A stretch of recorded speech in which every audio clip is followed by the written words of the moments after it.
motherfucker back there is not real.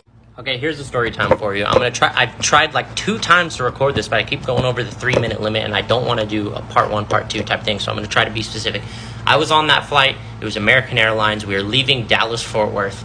I was sitting in the left aisle, about 3 rows back from this woman. She was sitting in the right aisle, and she had this very interesting exchange with some dude in a hoodie. I don't remember the color of the hoodie. I really, you know how memory is. When you're not super paying attention, you don't remember all the details. I had one headphone in, couldn't hear all the specifics of what happened, but I noticed this exchange between this woman and this dude in a hoodie. And it was kind of weird at the time because it seemed like no one else before she really started getting frantic, like was paying attention to this, but that makes sense. It was like a normal flight. This was after putting all the luggage away. We'd been on the plane for a little bit. It was before the flight attendant came over and gave the little spiel.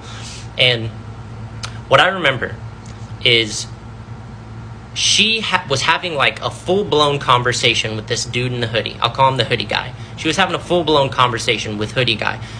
The weird thing was that he never once said a fucking word to her the whole time. And at the time, I don't know, I wasn't really thinking about it. But it's like she would say something and he like would respond, but there was no exchange happening. It was just her getting more and more frantic. Which, okay, if she's drunk and she's going crazy, then you would think the dude in the hoodie would have been like, what are you talking about? Like, what are you talking about? But he was just like dead locked on her, like deep eye contact with her, like I don't want to feed into the conspiracies here, but like almost like she was like in a hypnosis type of thing.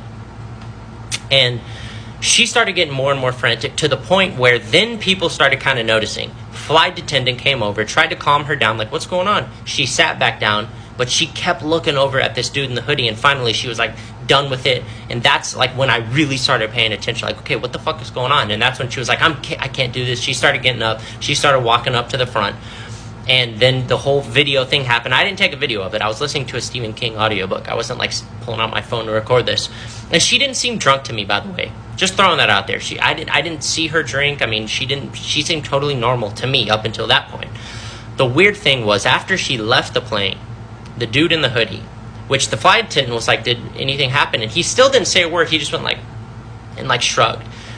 The dude in the hoodie like looked around the plane and he looked back at me. And he winked at me. And again, I didn't quite register it. I was like, okay, what the fuck was that about? I was like, maybe he's just being like an ass, like winking. Like, that was weird, wasn't it? But now that I look back, I realized that when he winked at me, and it was his left eye looking back at me, it didn't wink like this. It winked like this.